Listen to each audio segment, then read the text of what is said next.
तो दोस्तों स्वागत है आप सभी का एक बार फिर से नई वीडियो में। और इस वीडियो में हम लोग बात करेंगे पर्थ स्कोचर्स वर्सेस ब्रिस्बेन हीट के बीच बिग बैश लीग 2024-25 का जो 12वां मुकाबला खेला जाएगा इसके बारे में। तो एक तरफ है दोस्तों पर्थ स्कोचर्स की टीम जो कि पहला मुकाबला तो जीती थी लेकिन बैक टू बैक दो मुकाबले हार कर आ रही है, और दूसरी तरफ है दोस्तों ब्रिस्बेन हीट की टीम जो कि अभी तक सारे मुकाबले जीती है। तो कांटे की टक्कर होने वाली है दोस्तों, और दोनों टीम में बड़े बड़े चेंजेस होंगे जिसके बारे में हम लोग जानेंगे। और खास करके ये जानेंगे दोस्तों कि कैप्टन और वाइस कैप्टन टॉस के हिसाब से कैसे आप सभी को बनाना है। तो गौर करिएगा, ये जो मुकाबला है ये दोस्तों 26 दिसंबर को खेला जाएगा दोपहर में 3:45, मतलब शाम में ही खेला जाएगा 3:45 पर। ग्राउंड की बात करें तो पर्थ स्टेडियम पर्थ में मैच है जो कि पर्थ स्कोचर्स का होम ग्राउंड है। तो डायरेक्ट बात कर लेते हैं दोस्तों इस ग्राउंड की पिच रिपोर्ट के ऊपर। तो बहुत ही बड़ा ग्राउंड है, बेहतर ग्राउंड है, और यहाँ पर अभी तक टोटल बिग बैश लीग के 37 मुकाबले हुए हैं जिसमें से पहले बैटिंग करने वाली टीम 19 बार जीती है और चेस करने वाली टीम 18 बार। तो टॉस उतना इंपॉर्टेंट नहीं है, लेकिन फिर भी जो भी टीम टॉस जीतेगी वो गेंदबाजी करने का निर्णय लेगी। एवरेज स्कोर 166 रन का है और हाईएस्ट स्कोर 213 रन का है पर्थ स्कोचर्स का। लोएस्ट स्कोर भी पर्थ स्कोचर्स का है 79 रन का। और स्कोरिंग पैटर्न देखिएगा तो 150 के नीचे 9 बार स्कोर बना है, 150 और 170 के बीच में 9 बार, 170 और 190 के बीच में 13 बार, और 190 के ऊपर 6 बार स्कोर किया है। तो एवरेज स्कोर और स्कोरिंग पैटर्न देखकर तो यही लग रहा है कि इस मुकाबले में आपको 160 और 180 के बीच में स्कोर देखने को मिलने वाला है। ग्राउंड की बात करें तो ग्राउंड देख सकते हैं बहुत ही बड़ा ग्राउंड है। अब डायरेक्ट बात कर लेते हैं दोस्तों जो रिसेंट के दो मुकाबले इस ग्राउंड पर खेले गए हैं उसके स्टैट्स के ऊपर। तो दोस्तों इस सीजन पहला मुकाबला है इस ग्राउंड पर खेला गया कुछ ही हफ्ते पहले, जिसमें मेलबर्न स्टार की टीम 146 रन का टारगेट दी थी, और इस टारगेट को पर्थ स्कोचर्स बहुत ही आसानी से 4 विकेट के नुकसान पर चेस कर ली और 6 विकेट से जीत गई, जिसमें फास्ट बॉलर को 10 विकेट मिली और स्पिनर को 2 विकेट। इस सीजन केवल एक ही मैच हुआ है। और उसके बाद बात कर लेते हैं पिछला सीजन के बारे में। पिछला सीजन जो लास्ट मुकाबला हुआ था इस ग्राउंड पर वो दोस्तों एडिलेड स्ट्राइकर्स ने 155 रन का टारगेट दिया था और स्कोचर्स टारगेट चेज नहीं करने पाई और एडिलेड स्ट्राइकर्स 50 रन से जीती, जिसमें फास्ट बॉलर को 6 विकेट और स्पिनर को 10 विकेट मिली। तो पिछले दोनों मुकाबले देखिएगा तो लो स्कोरिंग मैच ही हुआ है और बॉलर को काफी मदद मिली है। और जाहिर सी बात है ये पर्थ स्कोचर्स का ग्राउंड है तो उनको तो सपोर्ट मिलेगा ही। और पिछले दोनों मुकाबले मिलाकर फास्ट बॉलर को 16 विकेट और स्पिनर को 12 विकेट मिली है। मतलब आपको बॉलर पर ज्यादा फोकस करना है और खास करके ऐसे ऑलराउंडर जो कि बैटिंग और बॉलिंग अच्छा पोजीशन पे करते हो। और फर्स्ट इनिंग में फास्ट बॉलर को 10 विकेट और स्पिनर को 4 विकेट मिली है। सेकंड इनिंग में फास्ट बॉलर को 6 विकेट और स्पिनर को 8 विकेट। तो फर्स्ट इनिंग हो या सेकंड इनिंग बॉलर्स को तो मदद मिल ही रही है। अब इसके बाद डायरेक्ट बात कर लेते हैं दोस्तों प्लेइंग 11 के ऊपर। तो सबसे पहले बात कर लेते हैं पर्थ स्कोचर्स की तरफ से। तो जॉस इंग्लिश जो कि विकेट कीपर हैं वो इस मैच में खेलते हुए नहीं दिखेंगे। लगभग 70 से 80% लोग उनको लिए हैं, तो आपको नहीं लेना है। तो दोस्तों सबसे पहले बात कर लेते हैं पर्थ स्कोचर्स की तरफ से। तो इधर से आपको ओपनिंग करते हुए फिन एलन के साथ कीटोन जेनिंग्स दिखेंगे, फिर तीसरे नंबर पर कूपर कॉनली है, फिर एरन हार्डी इस मुकाबले में खेलते हुए दिखेंगे दोस्तों आपको जॉस इंग्लिश की जगह पर, जो कि स्क्वाड में ऐड हुए हैं। फिर ऑस्टन टर्नर आएंगे, फिर मैथ्यू स्पोर आएंगे, फिर निक हॉब्सन, उसके बाद ऑस्टन आगर, फिर मैथ्यू केली, उसके बाद एंड्रो ट्राई, उसके बाद जेसन वेंड्रॉफ। तो प्लेइंग 11 मेरे हिसाब से 90% सेम रहेगी। केवल एक बदलाव ये होगा कि जॉस इंग्लिश की जगह पर एरन हार्डी खेलेंगे। पावर प्ले में बात करें तो जेसन वेंड्रॉफ और एम काइल बॉलिंग कराएंगे केली, और आखिरी ओवर में वेंड्रॉफ और एंड्रू ट्राई। ये हो गई दोस्तों पर्थ स्कोचर्स की प्लेइंग 11। अब बात कर लेते हैं ब्रिस्बेन हीट की। तो ब्रिस्बेन हीट की तरफ से जो बदलाव ये होगा कि आपको गेंदबाजी में मतलब यहाँ पर स्पेंसर जॉनसन खेलते हुए दिखेंगे गेंदबाजी में। तो दोस्तों ये ऐसे गेंदबाज जो कि पावर प्ले में विकेट लेने के लिए जाने जाते हैं, तो ये इस मैच में खेलने वाले हैं। तो बॉलिंग में आपको इनके ऊपर फोकस करना है। बाकी इधर से Colin Munro, Jamie Peirson opening करेंगे, और फिर मिडिल ऑर्डर से मैक्स वेनी आएंगे, Matt Renshaw, Max Bryant, Paul Walter, Will Prestwidge, फिर बार्टलेट, फिर मिचेल स्वेप्सन, स्पेंसर जॉनसन और यहाँ पर खूनामैन। तो प्लेइंग 11 मेरे हिसाब से यहाँ पर बदलाव केवल स्पेंसर जॉनसन की होगी, बाकी प्लेइंग 11 सेम रहेगी पिछले मैच के हिसाब से। और पावर प्ले में आपको स्पेंसर जॉनसन, बार्टलेट बॉलिंग कराते दिखेंगे, और आखिरी ओवर में बार्टलेट और पॉल वॉल्टर। ये होगी दोस्तों दोनों टीम्स की प्लेइंग 11। अब डायरेक्ट बात कर लेते हैं सारे खिलाड़ियों के रिसेंट फॉर्म के ऊपर। तो सबसे पहले पर्थ स्कोचर्स की तरफ से बात करें तो इधर से आपको ओपनिंग करते हुए फिन एलन के साथ कीटोन जेनिंग्स दिखेंगे, और फिन एलन अब विकेट कीपर बनेंगे क्योंकि दोस्तों जॉस इंग्लिश तो है नहीं। तो आगे बढ़ने से पहले मैं अपने भाइयों से ये बोल दूं कि वीडियो को लाइक नहीं किए तो लाइक कर दीजिए और चैनल पर भी पहली बार आए तो सब्सक्राइब जरूर कर लीजिएगा, ताकि इसी तरह के सारे इंटरेस्टिंग वीडियो आप सभी को सबसे पहले मिलती रहे। और टेलीग्राम पर आप सभी का जुड़ना जरूरी है, तो टेलीग्राम चैनल पर जुड़ जाइएगा फाइनल अपडेट्स के लिए। टेलीग्राम का लिंक डिस्क्रिप्शन में मिलेगा। तो फिन एलन मेरे हिसाब से लग रहा था कि इनको नहीं खिलाया जाएगा, लेकिन ऐसा नहीं है। लगातार 3 मैच में फ्लॉप होने के बावजूद दोस्तों इनको इस मैच में मौका मिलेगा। और पिछले मैच में 6 रन 0 पर आउट हो गए थे, उससे पहले 4 रन और फिर 6 रन। रिसेंट में देखिएगा तो 101 रन, 77 रन, 34 रन, 63 रन की बेहतरीन पारी खेले हैं, लेकिन ज्यादातर फ्लॉप परफॉर्मेंस भी है।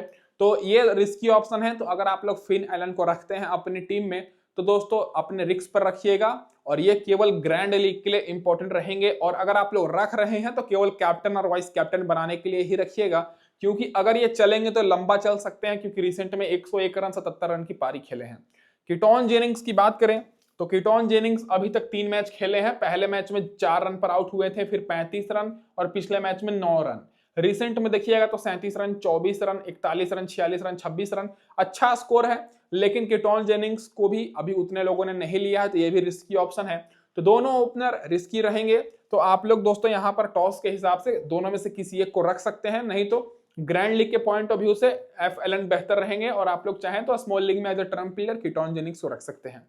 कूपर कॉनली सेफ ऑप्शन है, ऑलराउंडर है। पिछले मैच में 66 रन 1 विकेट की पारी खेले, उससे पहले 14 रन और पहले मैच में 64 रन 1 विकेट। रिसेंट में 32 रन 2 विकेट और 37 रन का बेस्ट स्कोर है। तो ये ऑलराउंडर है, फर्स्ट ऑन बैटिंग करने आ रहे हैं, 4 ओवर गेंदबाजी कराएंगे, स्पिन गेंदबाज है, तो इनके ऊपर आपको फोकस करना है। फिर आरोन हार्डी की बात करें तो ये इनका पहला मैच है इस साल का बिग बैश में।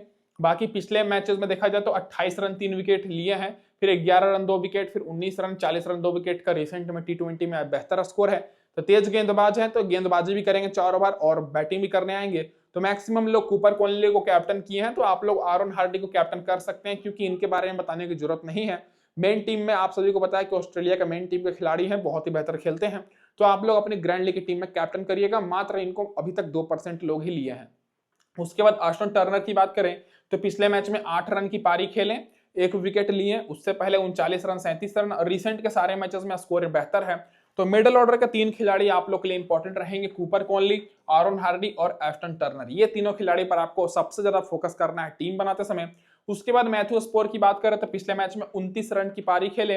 रिसेंट में परफॉर्मेंस देखा जाए तो बैटिंग से उतना अच्छा नहीं है, लेकिन बॉलिंग से ज्यादातर मैचेस में इनको विकेट मिला है, 27 रन 3 विकेट और 22 रन 1 विकेट। लेकिन अगर ऑरन हार्डी आते हैं तो इनको उतना बॉलिंग करने का मौका नहीं मिलेगा। हालांकि एम स्पोर ऑलराउंडर है, आप लोग इनको रख सकते हैं, लेकिन केवल ग्रैंड लीग के लिए इंपॉर्टेंट रहेंगे। बाकी निक हॉब्सन की बात करें तो रिस्की ऑप्शन है, क्योंकि रिसेंट के मैचेस में देखा जाए तो पिछले मैच में 8 रन पर आउट हुए थे, उससे पहले 1 run not out, 27 run not out. Recent के मैचेस में एवरेज स्कोर है, लेकिन निक हॉब्सन का बैटिंग ऑर्डर बहुत नीचे है, तो केवल ग्रैंड लीग के लिए इंपॉर्टेंट रहेंगे। आस्टन आगर की बात करें तो पिछले मैच में 1 विकेट मिला, बैटिंग से फ्लॉप हुए थे, उससे पहले 5 रन विकेटलेस और पहले मैच में 1 विकेट। रिसेंट फॉर्म देखिएगा तो 31 रन 1 विकेट का बेस्ट स्कोर है, 9 रन 1 विकेट, और ज्यादातर मैचेस में इनको विकेट भी नहीं मिला है। तो यहाँ पर आप लोग एक काम ये कर सकते हैं कि यहाँ पर आपके पास 4 ऑलराउंडर हैं, कूपर कॉनली, आरोन हार्डी, फिर मैथ्यू स्पोर और आस्टन आगर।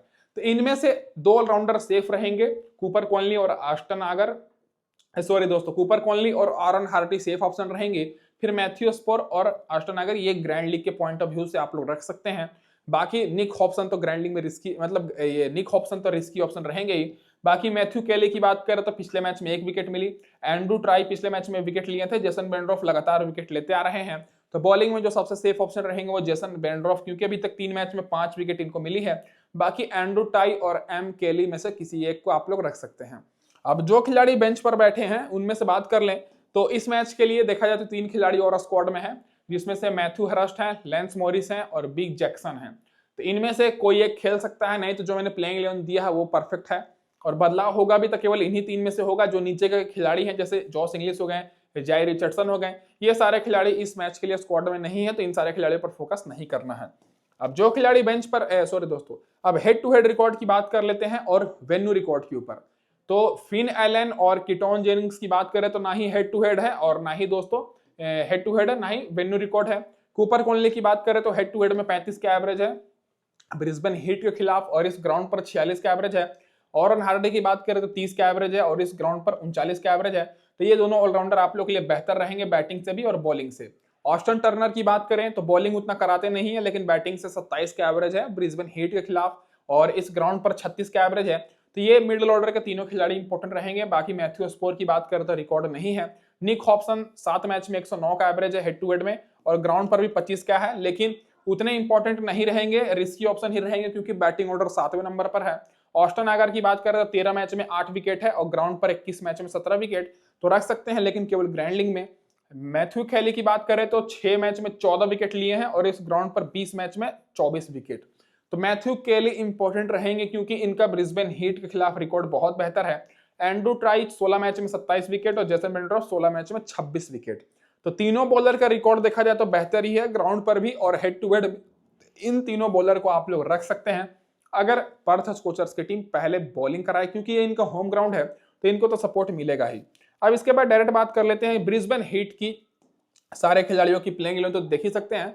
अब बात कर लेते हैं रिसेंट फॉर्म के ऊपर। तो इधर से कॉलिन मुनरो के साथ जो जेमी पियर्सन ओपनिंग करते हुए दिखेंगे।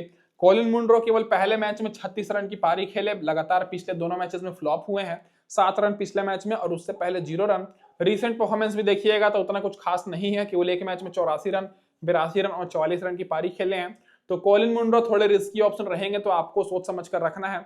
जेमी पियर्सन की बात करें तो पहले मैच में 72 रन की पारी खेले थे, पिछले मैच में 8 रन, तो एक मैच में इन्होंने परफॉर्मेंस दिखाया है, तो ये दोस्तों सेफ ऑप्शन रहेंगे। राइट हैंडेड बैट्समैन है, रिसेंट में 26 रन 42 रन का बेस्ट स्कोर है, लेकिन कुछ कुछ मैचेस में फ्लॉप भी हुए हैं, तो लेकिन रिस्की तो है, लेकिन सेफ ऑप्शन रहेंगे। बाकी नाथन मैक्सवेनी की बात करें तो पिछले मैच में 78 रन नॉट आउट की पारी खेले, उससे पहले 33 रन, रिसेंट में 33 रन 3 विकेट और 73 रन 29 रन का बेस्ट स्कोर है। बाकी मैट रेंसो की बात करें तो पिछले मैच में 54 रन की पारी खेले, फिर उससे पहले 18 रन, रिसेंट में 40 रन 18 रन और 49 रन का बेस्ट स्कोर है। मैक्स ब्रेंट की बात करें तो पिछले मैच में 3 रन की पारी खेले, उससे पहले 36 रन और रिसेंट में एवरेज परफॉर्मेंस है। तो इधर से अगर आप लोग देखते हैं तो आपके पास 3-4 ऑप्शन है मिडिल ऑर्डर से। आप लोग दोनों ओपनर में कॉलिन मुनरो रिस्की रहेंगे, बाकी जेमी पियर्सन सेफ ऑप्शन रहेंगे। बाकी जो तीनों मिडिल ऑर्डर के खिलाड़ी हैं, नाथन मैक्सवेनी, मैट रेंसॉय और मैक्स ब्रायंट, ये तीनों पर फोकस करिएगा क्योंकि अच्छा खासा इन्होंने बैटिंग किया है। बाकी पॉल वॉल्टर की बात करें तो पिछले मैच में 19 रन 1 विकेट की पारी खेले, लेकिन पहले मैच में फ्लॉप हुए थे, लेकिन रिसेंट के मैचेस में इन्होंने अच्छा खासा पारी खेला है, 2 विकेट 2 विकेट, फिर 46 रन 53 रन 2 विकेट। बाकी दोस्तों आप सभी को बात कर ले तो मिडिल ऑर्डर से ही आप सभी को फोकस करना है ये चारों खिलाड़ी के ऊपर। आप लोग चाहें तो जेमी पियर्सन को भी ड्रॉप कर सकते हैं, लेकिन जेमी पियर्सन एक मैच में 72 रन की पारी खेले हैं तो इंपॉर्टेंट रहेंगे। बाकी विल प्रेस्टवाइट की बात करें तो पिछले मैच में 2 विकेट मिला है, रिसेंट में 3 wicket 3 wicket 2 wicket 2 wicket 2 wicket का बेहतर रिकॉर्ड है। तो बॉलर है, लेकिन इनको उतना लोगों ने नहीं लिया है क्योंकि बहुत ही कंफ्यूजन हो रही होगी टीम बनाते समय, तो ये दोस्तों ग्रैंड लीग के लिए ट्रम्प ऑप्शन रहेंगे। बाटलेट की बात करें तो पहले मैच में 3 विकेट, उससे पहले और पिछले मैच में 1 विकेट लिए हैं, तो सेफ ऑप्शन रहेंगे। मिचेल स्वेप्सन की बात करें तो उतने इंपॉर्टेंट नहीं रहेंगे क्योंकि रिसेंट के ज्यादातर मैचेस में इनको विकेट नहीं मिली है। बॉलिंग में आपको स्पेंसर जॉनसन पर फोकस करना है क्योंकि रिसेंट के मैचेस में 5 विकेट 2 विकेट और 3 विकेट 2 विकेट की पारी खेले हैं। और खुनामैन की बात करें तो इनको भी विकेट नहीं मिली है। तो बॉलिंग में 2 बॉलर रहेंगे जो सबसे ज्यादा रिस्की रहेंगे। पहले दोस्तों यहाँ पर मैथ्यू खुनामैन, उसके बाद दोस्तों मिचेल स्वेप्सन, ये दोनों बॉलर रिस्की बॉलर हैं। बाकी आप लोग यहाँ पर विल प्रेस्टवाइट, उसके बाद बाटलेट और स्पेंसर जॉनसन, ये 3 बॉलर पर आप लोग फोकस करिएगा। ये 3 बॉलर आप लोग के लिए सेफ रहेंगे क्योंकि इन तीनों का रिसेंट फॉर्म बेहतर है। अब इसके बाद बात कर लेते हैं दोस्तों जो खिलाड़ी बेंच पर बैठे हैं। तो इधर से देखा जाए तो दोस्तों टॉम वेटनी जो है, जो कि पिछला दोनों मैच खेले हैं, 1 विकेट लिए हैं, लेकिन इस मैच के लिए स्क्वाड में नहीं है तो ये नहीं खेलेंगे और इनकी जगह पर स्पेंसर जॉनसन खेलेंगे। बाकी टॉम बेंटन और डैनियल ड्रू, ये दोनों अभी स्क्वाड में हैं, तो बदलाव होगा तो इन्हीं दोनों के बीच में होगा, नहीं तो नीचे के जो जितने खिलाड़ी हैं वो दोस्तों इस मैच के लिए स्क्वाड में नहीं है। अब इसके बाद डायरेक्ट बात कर लेते हैं हेड टू हेड रिकॉर्ड और वेन्यू रिकॉर्ड के ऊपर। तो कॉलिन मुनरो की बात करें तो स्कॉचर के खिलाफ 23 का एवरेज है और इस ग्राउंड पर 63 का है, तो इस ग्राउंड पर कॉलिन मुनरो अच्छा खेलते हैं तो ग्रैंड लीग में रिस्क ले सकते हैं। जेमी पियर्सन की बात करें तो 20 का एवरेज है, ग्राउंड पर 15 का है। बाकी नाथन मैक्सवेनी की बात करें तो 14 का ही एवरेज है, ग्राउंड पर 16 का है। हेड टू हेड में रेंसो का 11 का एवरेज है और इस ग्राउंड पर 6 का है। मैक्स ब्रायंट का 21 का एवरेज है और इस ग्राउंड पर 16 का है। तो उतना कुछ खास एवरेज नहीं है दोस्तों हेड टू हेड में कोई भी खिलाड़ी का, 20-25 के आसपास ही है। बाकी दोस्तों पॉल वॉल्टर की बात करें तो 5 का ही एवरेज है, 2 मैच में 3 विकेट मिला है और हेड टू ग्राउंड पर तो दोस्तों फ्लॉप है। बॉलिंग में बात करें तो बाटलेट 7 मैच में 6 विकेट है। बाकी दोस्तों मैथ्यू सैपसन की बात करें तो 9 मैच में 10 विकेट। ग्राउंड पर भी कुछ खास नहीं है कोई बॉलर का, क्योंकि ये इनका होम ग्राउंड नहीं है। तो आप लोग बॉलर में दोस्तों मिचेल सैपसन पर फोकस करिएगा, जो मैंने बॉलर बताया रिसेंट फॉर्म के बेसिस पर। अब इसके बाद डायरेक्ट बात कर लेते हैं दोस्तों यहाँ पर हेड टू हेड रिकॉर्ड और रिसेंट फॉर्म। तो दोस्तों दोनों का दोनों मैच पिछला जीती है ब्रिस्बेन हिट की टीम, और पिछला दोनों मैच दोस्तों हारी है पर्थ स्कोचर्स। पहला मैच ये जीती थी। अब इसके बाद हेड टू हेड में देखा जाए तो दोनों टीम्स के बीच हेड टू हेड में यहाँ पर 23 मुकाबले हुए हैं, जिसमें से स्कोचर 15 बार जीती है और ब्रिस्बेन हिट 8 बार। तो हेड टू हेड में पर्थ स्कोचर्स का पकड़ा भारी है, लेकिन रिसेंट फॉर्म ब्रिस्बेन हिट का बेहतर है, तो कांटे की टक्कर तो आपको देखने को मिलेगी। अब इसके बाद डायरेक्ट बात कर लेते हैं दोस्तों यहाँ पर टीम कॉम्बिनेशन के ऊपर। तो हमेशा की तरह इस वीडियो में भी आपको 2 प्रकार से टीम मिलेगी। पहले टीम स्मॉल लीग की टीम रहेगी, दूसरी टीम ग्रैंड लीग की। और ये जो टीम है दोस्तों, ये दोस्तों आपको इससे भी बेहतर टीम टेलीग्राम पर मिलेगी, तो टेलीग्राम चैनल पर जुड़ जाइएगा, बायो में और डिस्क्रिप्शन में लिंक दे रखा है।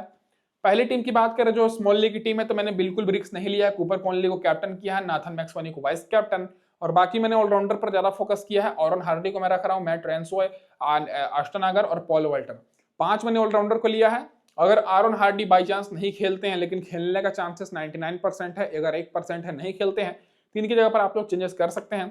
बाकी एंड्रू ट्राई, बाटलेट और जेसन बेंड्रॉफ को लिया, बाकी अश्टन टर्नर और जेमी पियर्सन को। तो ये होगी दोस्तों यहाँ पर हमारी पूरी टीम कॉम्बिनेशन। अब इसके बाद बात कर लेते हैं दोस्तों दूसरी टीम जो कि ग्रैंड लीग की टीम है। तो ग्रैंड लीग में मैंने क्या किया है कि 4 ऑलराउंडर को मैंने लिया है, 4 बॉलर को और 2 बैट्समैन और 1 विकेट कीपर। विकेट कीपर से जेमी पियर्सन दोस्तों डिफॉल्ट पिक रहने वाले हैं, क्योंकि फिन एलन जो एक और विकेट कीपर है स्कॉटलैंड के, वो दोस्तों उतने अच्छे फॉर्म में नहीं है। तो मैक्सिमम लोग जिमी पियर्सन पर फोकस करेंगे, क्योंकि एक मैच में अर्धशतक लगा चुके हैं। इधर से नाथन मैक्सवेनी, अश्टन टर्नर को मैंने लिया है, कूपर कॉनली, अश्टन आगर और आरन हार्डी और अश्टन आगर को मैंने लिया है दोस्तों स्कोचर की तरफ से। और बॉलिंग में भी मैंने दोनों टीम्स की तरफ से 2 फास्ट बॉलर को लिया है। और ये होगा यहाँ पर मैंने कैप्टन किया जेसन बेंड्रॉफ को, वाइस कैप्टन बाटलेट को। तो ये होगी दोस्तों ग्रैंड लीग की टीम, ये हो गई स्मॉल लीग की टीम। तो फाइनल टीम के लिए आप सभी लोग टेलीग्राम पर जुड़ जाइएगा। तो इस वीडियो में दोस्तों बस इतना ही। वीडियो देखने के लिए आप सभी का बहुत बहुत धन्यवाद दोस्तों।